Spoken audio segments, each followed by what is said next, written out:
Ele começou sua história na empresa, uma das principais fornecedoras globais do setor de telecomunicações, em 1993, ainda como trainee. De lá para cá, exerceu diversas funções no grupo e hoje comanda as operações da companhia no Brasil, na Argentina, no Uruguai, no Chile e no Peru. Hoje eu converso com o Eduardo Ricota, presidente da Ericsson para o Cone Sul da América Latina. Eduardo, é um prazer receber você no Conexão CEO. Obrigado, Moacir. É um enorme prazer estar aqui com vocês para a gente falar de tecnologia. Legal.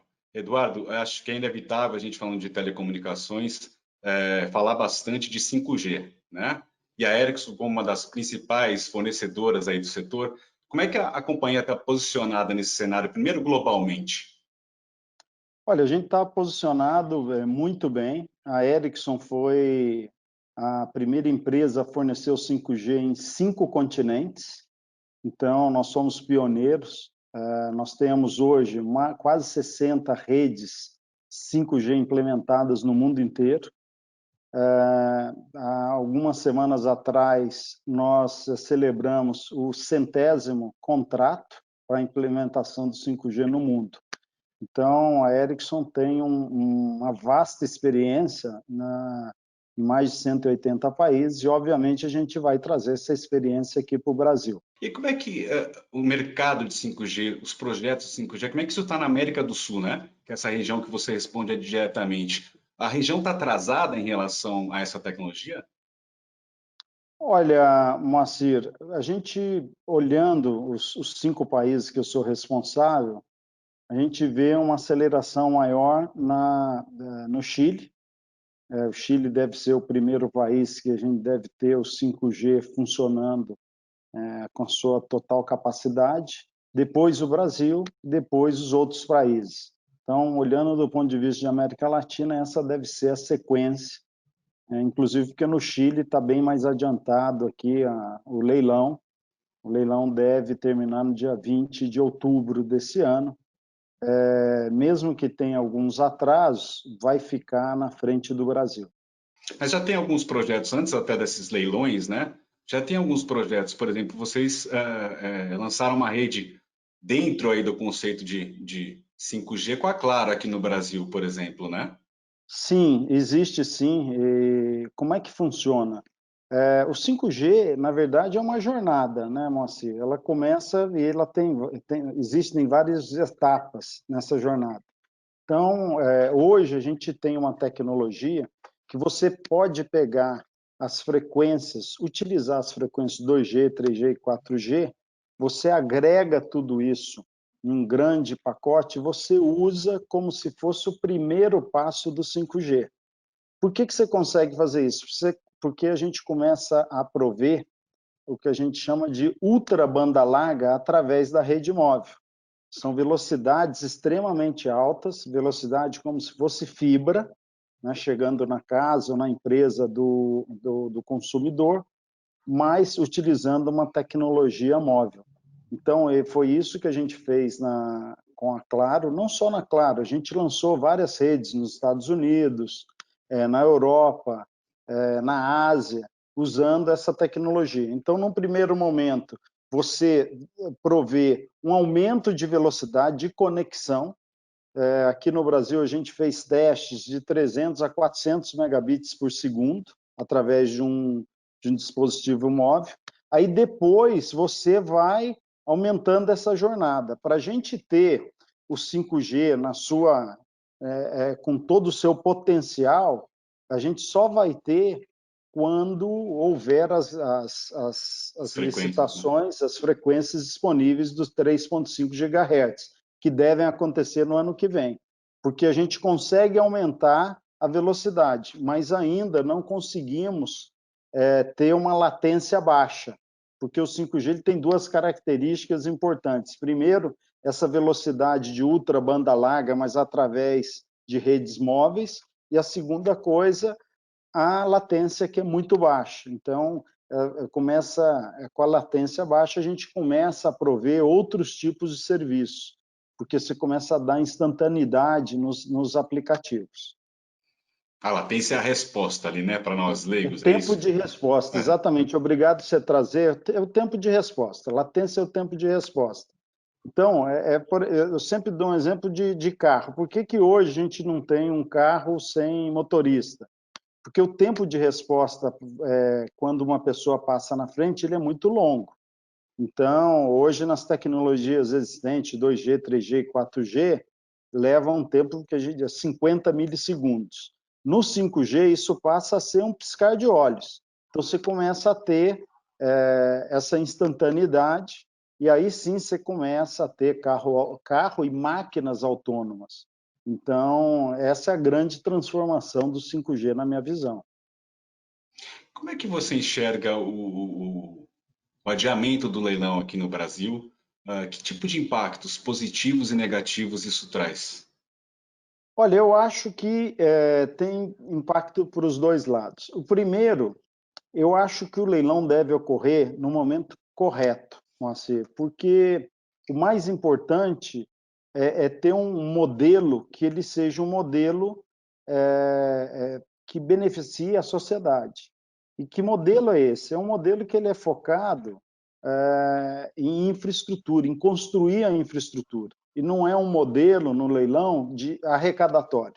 Porque todos os leilões que a gente teve no passado, eles têm foco de arrecadar mais. Então, o que a gente tem discutido com o governo é para olhar com outros olhos, ou seja, como é que a gente faz um leilão de um viés de infraestrutura, onde a população é o mais importante.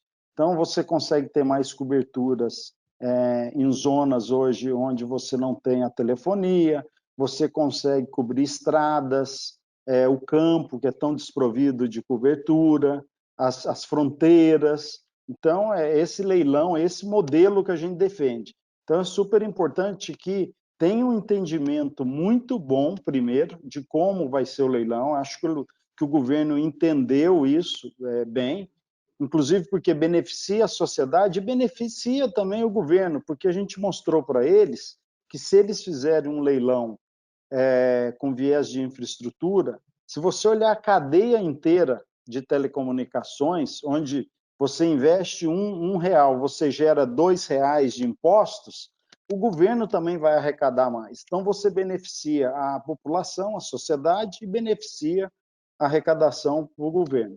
Então, acho que, assim, ter no momento correto, isso é muito importante. Esse é o ponto assim importante que a gente deve ressaltar. O segundo ponto é com relação a não atrasar muito, porque o que acontece quando você já tem 100, mais de 100 acordos de contratos que a gente está entregando em todos os mundos, em todo o mundo, desculpa. E o que acontece é que os outros países eles têm uma plataforma de inovação que, por enquanto, a gente não tem no Brasil. Então, a grande preocupação é a gente ficar para trás dos outros países com relação à inovação. Eu estou falando inovação na medicina, nas fábricas, na educação, em todos os setores da economia que vão ser beneficiados pelo 5G. Principalmente agora, pós-pandemia, vamos dizer assim, que a gente tem que recuperar a economia. Então, o 5G ele vem para ser parte da solução e não parte do problema. Mas já houve esse entendimento em relação a esses diálogos que você mantém com a Anatel e com o governo, desse viés mais de infraestrutura e não tanto arrecadatório? É porque até inclusive eu já vi, acho que declarações suas falando que o Brasil tem o espectro mais caro do mundo, né? Sim, exatamente. A gente mostrou isso tanto para o governo quanto para a Anatel. A gente comparou 40 países e quando você leva o custo, né, do espectro, obviamente levando a renda per capita do cidadão brasileiro, é um dos espectros mais caros do mundo. Então, a gente mostrou que não faz sentido, porque o operador, o bolso é um só. Ou ele faz investimento para comprar o espectro, ou ele faz investimento na infraestrutura. Então, a gente quer que esse investimento ele seja direcionado para a infraestrutura, que é isso que beneficia a sociedade.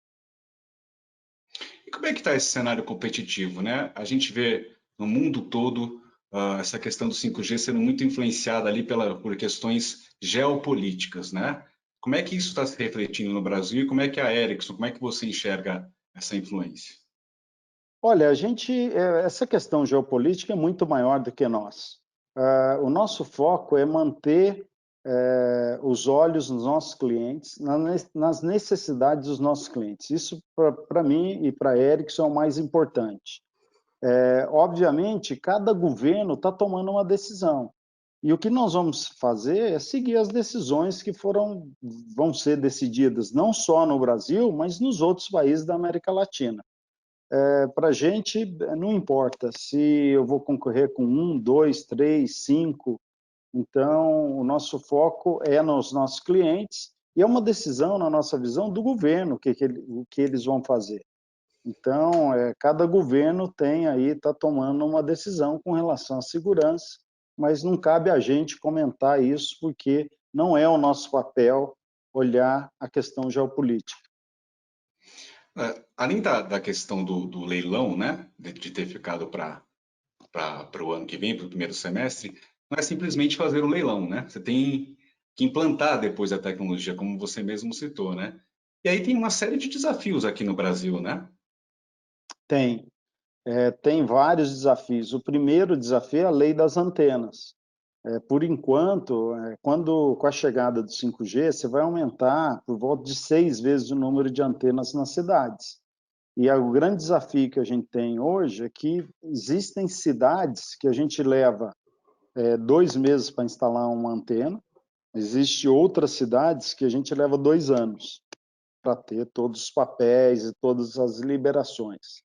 Então, é muito complexo fazer implantação de antenas no Brasil. E imagina, 6 vezes mais antenas, é praticamente inviável se a gente não tiver uma lei melhor, mais amiga, né, para que a gente possa ter mais rapidez e agilidade na implementação dos sistemas. Muitas vezes a gente fala, pô, não tem cobertura aqui, ou a cobertura está ruim, mas ninguém lembra que existe uma burocracia enorme por trás de tudo isso e que, às vezes, muitas vezes, a gente não consegue dar um serviço de qualidade melhor porque é muito difícil tirar, é difícil e moroso tirar uma licença para fazer instalação de antenas. Cara, essa é uma questão antiga já essa discussão no setor, né? Tem alguma alternativa sendo discutida para superar essa barreira aí e dar continuidade, na implantação, acelerar a implantação do 5G no Brasil? Tem uma discussão. O problema hoje, o que acontece? O problema é que a gente tem uma lei, mas a gente tem 5.000 municípios. E cada município interpreta de uma forma o que precisa ser feito para ter liberação para instalar uma antena. Então, no fim do dia, a gente acaba tendo 5.000 leis, porque cada município interpreta de um jeito. Que a gente deveria, isso hoje está a critério dos municípios, que a gente deveria fazer uma lei federal, como foi feito em outros países, e aí você tem o mesmo entendimento para todos os municípios. Isso facilitaria demais entendimento, inclusive nosso, né? Quais são os passos que a gente tem que cumprir para fazer a instalação de uma antena em qualquer cidade do país.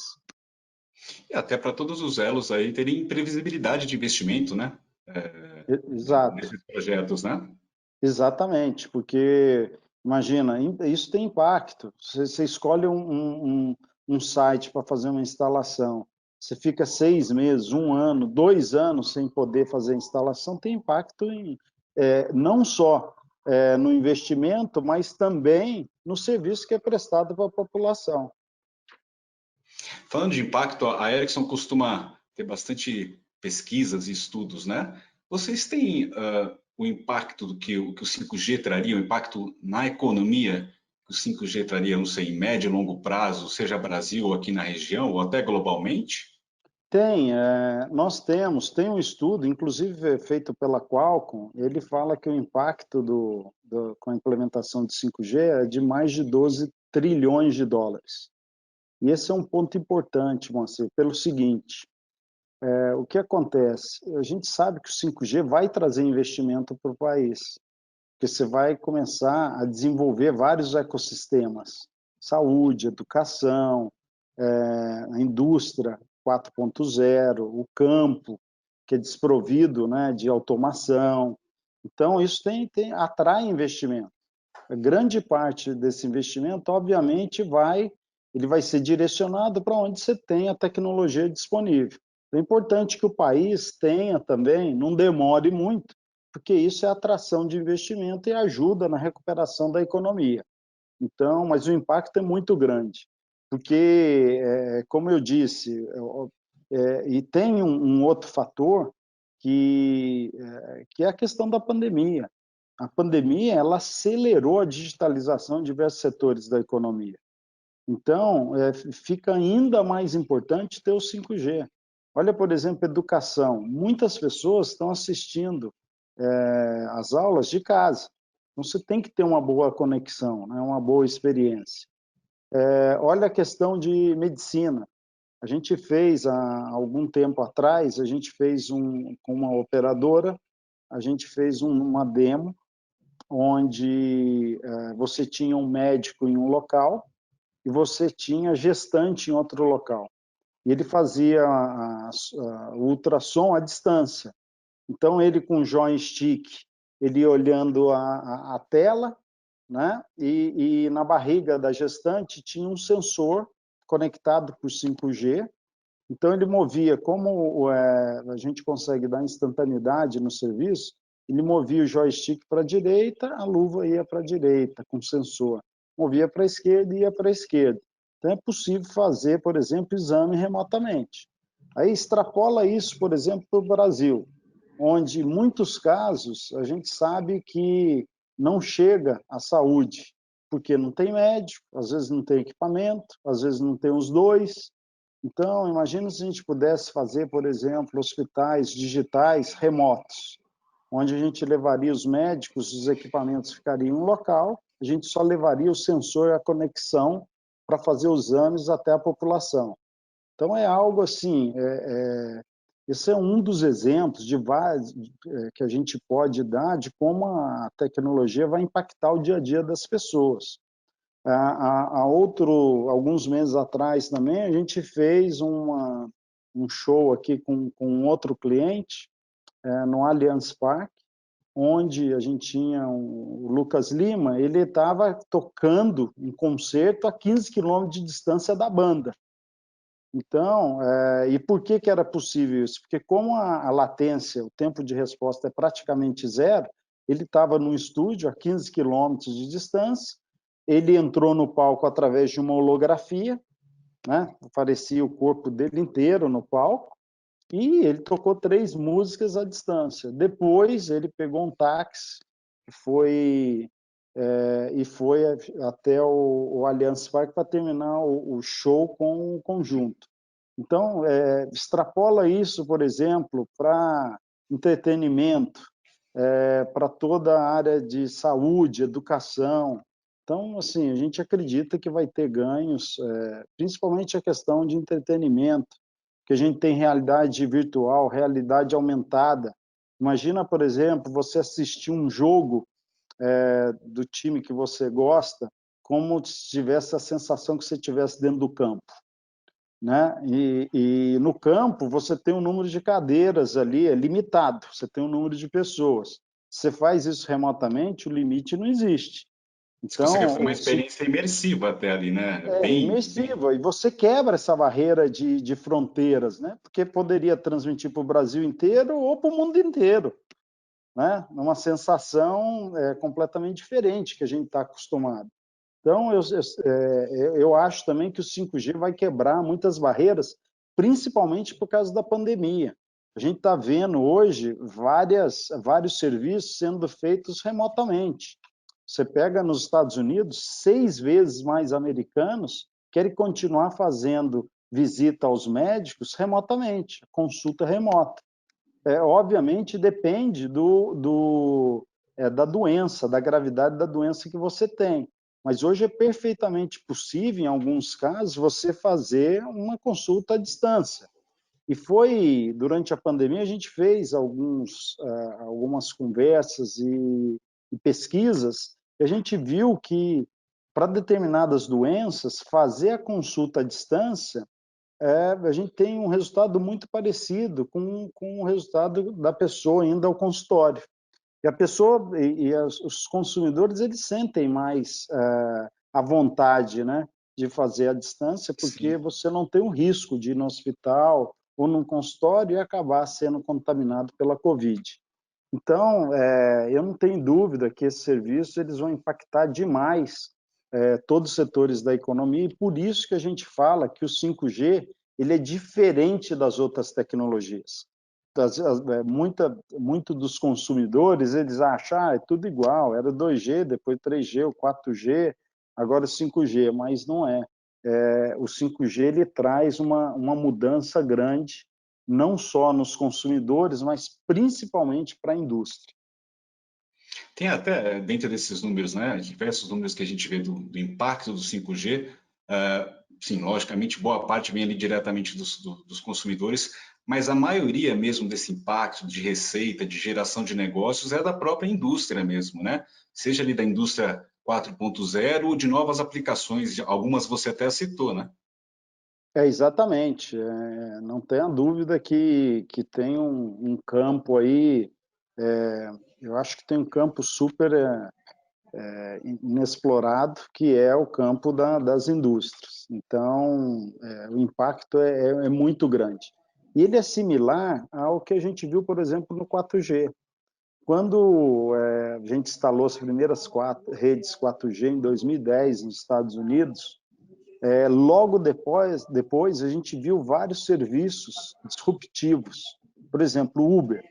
O Uber não existiria se a gente não tivesse uma rede 4G, que é uma rede de dados alta velocidade, onde você consegue localizar os carros e os motoristas. Então, a gente viu, por exemplo, streaming de vídeo, streaming de dados, como Spotify, Deezer. Esses serviços jamais seriam criados se não houvesse a tecnologia.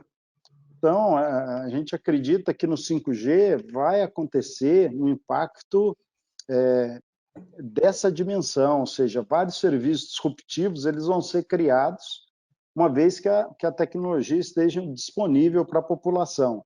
E o bacana de tudo isso é que eu acredito que uma pequena parte da disrupção está no setor de telecomunicações. Eu acho que a disrupção vai vir dos setores da economia, da empresa de educação que vai ver, uau, eu posso melhorar a experiência da minha aula à distância, da saúde, através dos exemplos que eu acabei de citar, da indústria, que ele pode melhorar a eficiência da indústria, através de um 5G focado, né, na fábrica. Então, eu acredito que isso vai ter um impacto super grande, novos serviços vão ser criados, vai ter muita inovação e disrupção na cadeia que a gente tem hoje de valor. Você citou alguns exemplos, né? Por exemplo, a questão do show aqui do Allianz Parque, e saúde também. Tem alguns outros exemplos de testes, de projetos que vocês fizeram, de aplicações práticas aí do 5G aqui no Brasil ou na América do Sul, que você possa citar? A gente fez vários, né? A gente tem, por exemplo, a gente está colocando 5G em diversas indústria automotiva. Na Alemanha, muitas empresas elas querem colocar o 5G para melhorar a eficiência da produção. A gente tem um outro exemplo, que é uma fábrica de turbinas na Alemanha, que está usando o 5G para reduzir o desperdício com aço na fabricação de motores. Então, a gente tem diversos casos de 5G, e eu acho que o Brasil, a gente vai ter também os casos criados aqui no Brasil, principalmente no agronegócio. O Brasil é uma potência no agronegócio. Eu acho que muitas invenções vão sair dos nossos campos aqui no Brasil. E hoje o agronegócio mesmo tem investido muito em tecnologia ali na ponta, no campo, em dados, né? Tem essa limitação, né? Por conta de conexão, de infraestrutura, né? Tem sim. A gente tem um potencial gigantesco e o Brasil, quase 20% da economia, do PIB do Brasil vem do agronegócio. Então, é uma parte super importante da economia. E imagina, 1% de economia que você dá num volume tão alto, a gente está falando de bilhões de reais de economia, melhora, né, de produtividade. Então, acho que é um campo muito fértil para a chegada do 5G. Eduardo, você falou dessa revolução que o 5G promete. Agora, dentro do cenário de competição, tem muitas inverdades também, tem muita gente indo um pouco além no que promete. Como é que você enxerga? Tem, até eu agradeço por você trazer esse ponto, porque assim, tem muita gente que não conhece como funciona o 5G. Então, a primeira coisa, a gente criou a Sociedade 5G, que é um site da Ericsson, onde a gente mostra os impactos do 5G para você, que é uma pessoa que não entende de tecnologia. Então, a gente tem tentado trazer isso para a população, acho que é um ponto importante. O segundo ponto é quando a gente vê, por exemplo, na mídia, se não tiver o fornecedor A, B ou C, os preços vão subir. Mentira, não é verdade isso. A Ericsson tem preços super competitivos. Se a gente não tivesse preços competitivos, a gente não teria mais de 50% de market share no Brasil. Os preços são globais. As operadoras que compram a nossa tecnologia são operadoras globais. Elas estão operando em vários países. Então, ela sabe o preço que tem nos outros países e, obviamente, vai saber qual que é o preço que é aqui. Então, isso é uma das inverdades que a gente vê todo o tempo na mídia. A segunda é com relação à tecnologia em si. A Ericsson é a empresa que tem o maior número de patentes essenciais de toda a indústria. Então, na frente de todos os nossos concorrentes. E são famílias de patentes. Então, a gente vai estar aqui no Brasil, com certeza, com uma das empresas que é pioneira na implementação do 5G no mundo. Eu dei alguns exemplos aqui. Então, ter participação de A, B ou C não vai atrasar absolutamente nada a implementação da tecnologia no Brasil. Então, são verdades que é importante esclarecer para o público porque acaba, às vezes, confundindo a população. Vocês anunciaram, se não me engano, foi em 2019, né? Um investimento de 1 bilhão aqui na fábrica que vocês têm em São José para a produção de equipamentos para 5G. Isso já está em operação? Como é que isso está funcionando? Não está em operação, a gente anunciou, o plano foi mantido, mesmo após o Covid, não mudou absolutamente nada. Esse é um investimento que a gente vai fazer nos próximos 5 anos, na fábrica e em pesquisa e desenvolvimento, porque a gente tem um centro de pesquisa e desenvolvimento aqui no Brasil, que inclusive trabalha fortemente no 5G, mas essa pesquisa é feita para fora do Brasil. Então, a gente não mudou absolutamente nada. A gente acredita que esse ano a gente já tem os primeiros rádios 5G saindo da nossa produção em São José dos Campos, onde hoje a gente está produzindo o nosso core de rede, 2G, 3G, 4G e em breve o 5G. E o 5G ele é produzido para o Brasil e é exportado para quase todos os países da América Latina. Então, hoje a gente tem orgulho de falar que a nossa fábrica exporta 40% da produção. É uma exceção no Brasil. A gente precisa de mais exceções, né? Porque hoje você pega o Brasil, o mundo, ele exporta 25% da produção e o Brasil exporta só 12%. Então, a gente está muito abaixo do nível mundial. Então, a gente precisa aumentar o número de exportações e a Ericsson tem contribuído para isso, porque todos os países da América Latina são servidos pela nossa fábrica em São José dos Campos, inclusive durante a pandemia, onde várias fábricas fecharam, mas a fábrica do Brasil não fechou. A gente estava provendo equipamentos para várias partes do mundo. Então, um centro de operação super importante para a Ericsson, global, e a gente tem super orgulho de falar que aqui no Brasil a gente tem a fábrica, nós temos o nosso centro de pesquisa e desenvolvimento, e nós somos aqui o headquarter para todos os países do Cone Sul da América Latina. Então, a gente tem uma operação completa aqui no Brasil, super importante, e é uma operação que tem um faturamento muito importante para o grupo. A gente está entre 5 e o sétimo maior país em termos de vendas para a Ericsson Global. Então, isso mostra também a importância da Ericsson para o grupo Ericsson. Qual o tamanho dessa operação que você comanda em termos de funcionários, né? Você tem essa fábrica que, se eu não me engano, aqui do Brasil é uma das 5 da Ericsson no mundo, né? Me corrija se eu estiver Isso, errado. Qual o tamanho isso. dessa operação hoje? Hoje a gente tem por volta de 3.500 funcionários, fora as pessoas que a gente tem muito terceiro também, né? Principalmente para instalação de torre, instalação de antena, mas funcionários diretos é isso. A gente tem por volta de 500 pessoas fazendo pesquisa e desenvolvimento e temos por volta de 700 pessoas na fábrica em São José dos Campos.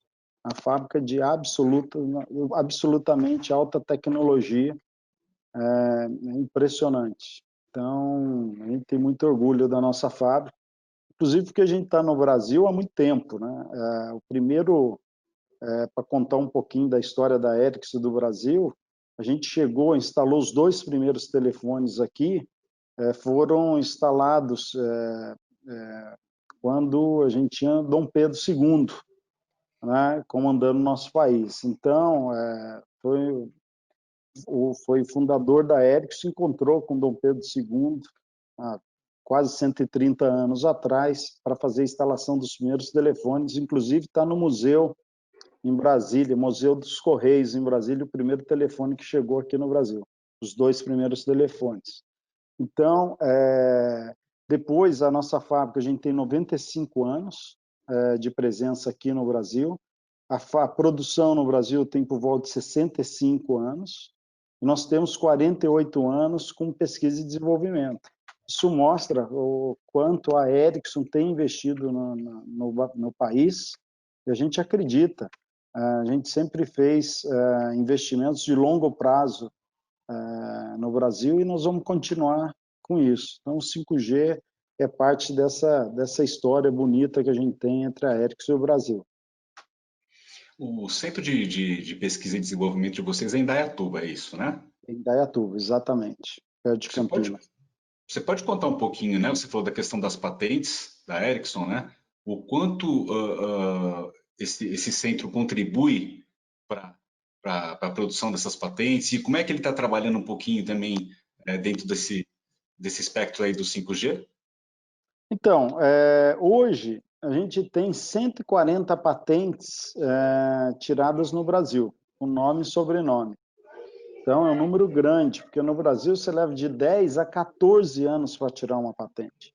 A gente já investiu nesse centro mais de R$ 1 bilhão de reais nos últimos 15 anos em investimento de pesquisa e desenvolvimento. Então, esse centro ele tira patentes aqui, mas ele faz um outro trabalho super importante, que é desenvolver software para tirar patentes em outros países. Porque muitas vezes você tem todo desenvolvimento, você faz uma parte no Brasil, outra parte na Índia, outra parte na Suécia, e você vai juntando, né, as partes para tirar patentes.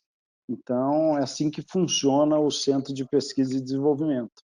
A gente tem orgulho porque esse ano, uma das principais patentes que a gente tirou do 5G foram por 3 pessoas que trabalham na Ericsson, e um deles é brasileiro, que ele, na verdade, ele começou a trabalhar, ele é do Ceará, ele começou a trabalhar com alguns projetos da Ericsson, nessas parcerias que a gente tem com as universidades para desenvolvimento de software, acabou indo para a Suécia, morando lá, e hoje, esse ano, uma das melhores patentes do 5G que a gente tirou foi feita por brasileiro. Então, isso mostra o investimento que a gente tem feito no Brasil. E o Brasil tem um capital humano fantástico. O brasileiro é criativo, é trabalhador, então tem tudo a ver a gente fazer desenvolvimento de software no Brasil. Então, eu acredito muito nessa inovação digital. Eu acho que é importante para o país isso. A gente tem que ter uma agenda de inovação digital muito maior do que a gente tem hoje. E por quê? Porque hoje em dia, se você olha as cadeias globais de valor, elas são muito bem definidas. Por exemplo, componente. Componente ele é feito na Ásia. Você não vai conseguir mover, pode ser que mova de um país para outro, mas é difícil você tirar uma cadeia inteira global e colocar em outro local. O que o Brasil tem que fazer é olhar para frente. E olhando para frente, a inovação digital é super importante, que é muito conectado ao desenvolvimento de software. Eu acho que essa é a cadeia de valor que o Brasil tem que entrar para fazer parte desse ecossistema. Então, é super importante que a gente dê ferramentas para os nossos talentos, para que a gente possa fazer mais inovação digital. Quais caminhos aí, quais seriam os pontos-chave para começar esse caminho aí, essa trilha de maior Eu acho, abertura para a inovação? eu acho primeiro incentivar, né, diversos setores da economia, as faculdades, as universidades, para inserir os alunos desde da universidade, já inserir o aluno nessa cadeia de valor, eu acho que é super importante. E o segundo é facilitar, por exemplo, retiradas de patentes. Isso é super importante. Você não pode, como é que eu vou competir aqui no Brasil, que você leva de 10 a 14 anos para tirar uma patente, como é que eu vou competir com o Japão, que você tira um ano? Estados Unidos, que é um ano também, mas você tem o fast track, você tira em 3 meses. Então, a gente está competindo num ambiente diferente, que é um ambiente global. E aí a gente precisa se adaptar a esse ambiente global. Isso é super importante. A gente tem que começar a olhar o Brasil para fora, não para dentro, como sempre foi feito. Como é que a gente protege? A gente tem que olhar como é que a gente é competitivo na Índia, na China, na Europa, nos Estados Unidos. Isso aí, e adaptar aqui as leis que a gente tem para ser competitivo no mundo inteiro. Você acha que o Brasil, se comparar aos países que estão sob a sua alçada, está atrasado? Se a gente pega assim, logicamente a gente tem diferenças de tamanho, de porte, mas se a gente pega o Chile sempre foi uma referência de inovação, né? No ecossistema da América do Sul. O Brasil está muito atrás dos seus pares aqui na região? Não, não acredito que está. O brasileiro é muito criativo, assim, então não acredito que o Brasil tá Não, atrás, não. em termos desse arcabouço, eu digo, mas, né, Assim, tem algumas, por exemplo, você compara o Brasil com o Chile com relação à frequência, custo de frequência. Não dá para comparar. O Chile está anos-luz na nossa frente, porque lá eles têm um conceito de build contest, que é o seguinte: quanto que você paga na licença? Depende. Depende de quanto de cobertura que você vai fazer para a população e qual a rapidez que você vai prover os serviços para a população. Então, um modelo completamente diferente que a gente tem aqui. Então, assim, a gente tem algumas diferenças. Em geral, assim, o Brasil, não acredito, tem algumas áreas que o Brasil também está na frente dos outros países, mas a gente tem algumas diferenças grandes, dependendo, obviamente, de onde a gente está olhando. O caso da frequência é um bom exemplo. Mas aqui a gente tem que lembrar que no Brasil a gente tem um capital humano muito bom. Então, isso é super importante. A gente tem excelentes universidades no Brasil. Óbvio que precisa melhorar a educação básica, mas a gente tem um pool de talentos importante para a economia global. Eduardo, falar um pouquinho de pandemia. Qual foi o impacto aí, tanto para o setor como para a Ericsson, acredito que houve ali um aumento repentino, exponencial de tráfego, né? Como é que vocês lidaram, como é que vocês se prepararam com isso aí, como setor mesmo, e como é que a empresa se inseriu nesse contexto? A gente teve, durante a pandemia, a gente teve um aumento de 30% do tráfego de internet no Brasil. E a gente viu isso em outros países também. Na Itália, foi 30%, na França 10% de aumento de tráfego. Então a gente viu que a pandemia ia chegando e o tráfego de internet ia crescendo. Durante a pandemia, teve dois setores que não tiveram impacto tão forte quanto os outros. Dois setores foram muito resilientes na pandemia. O primeiro é a alimentação e o segundo foi telecomunicações, porque o tráfego aumentou. As pessoas elas saíram das áreas de negócio e começaram a trabalhar de casa. Então, elas foram por a borda da rede, que a gente chama.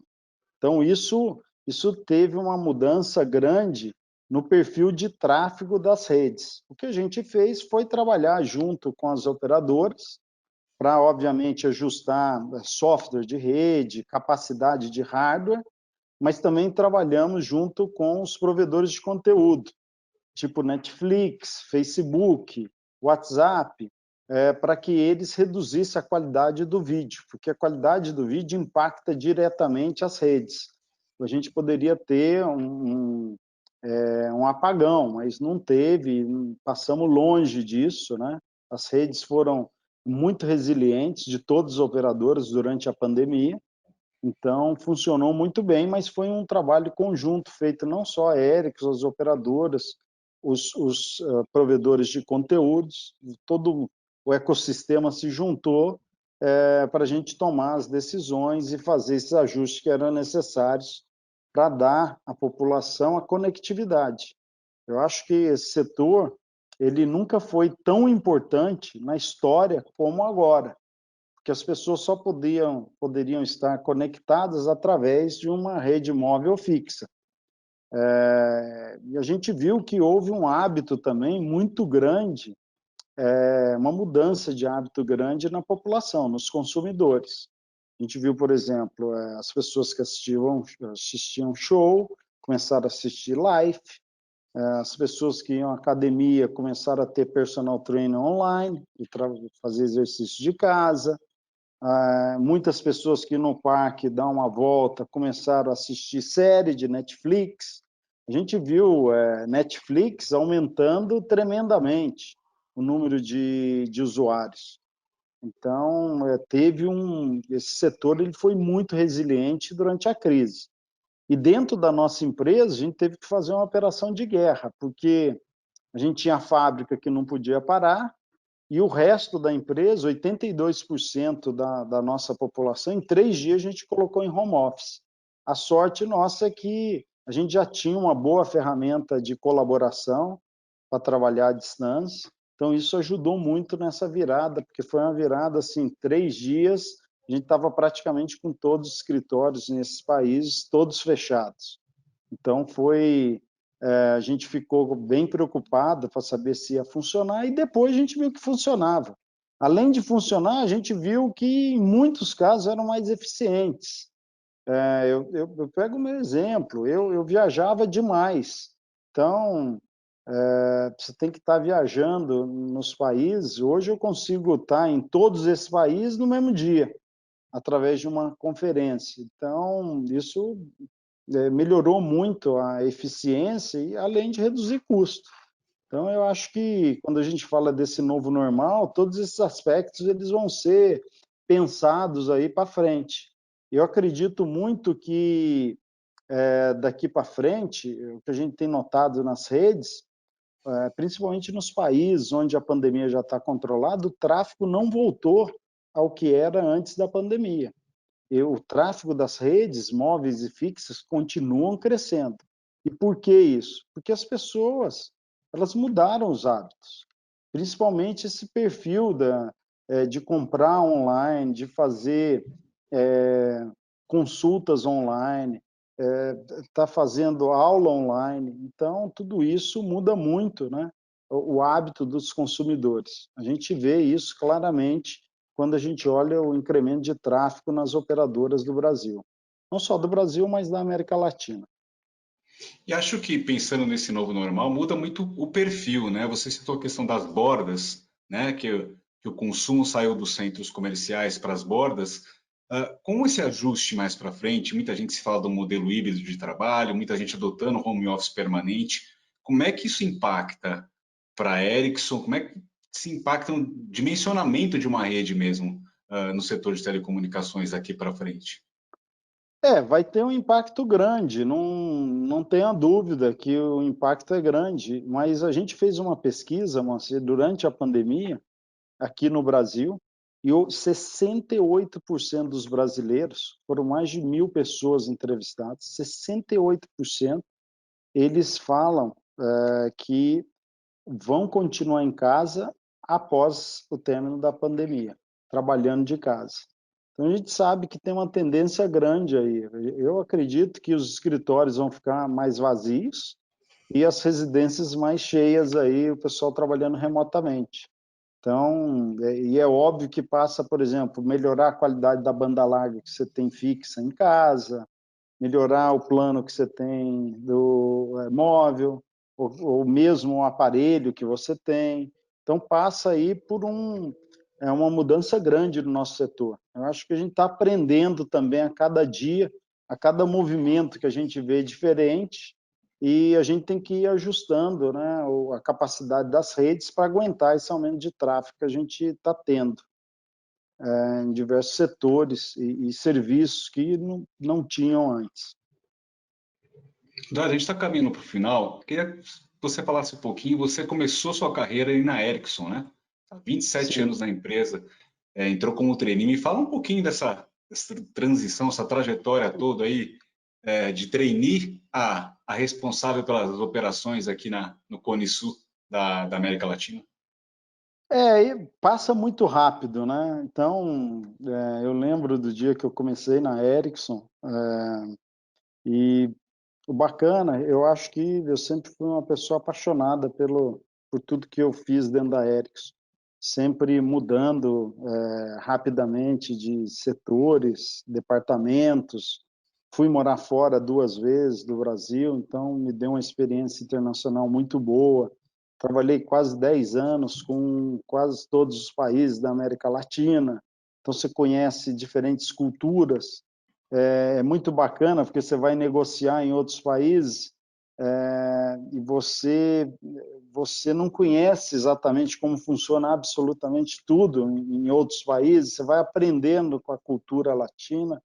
Então, assim, foi para mim uma experiência, sempre foi uma experiência fantástica, sempre muito motivado em tudo que eu faço, porque eu acho que por trás de tudo isso, o que mais me anima no dia a dia é que a gente está melhorando a vida da população, da sociedade.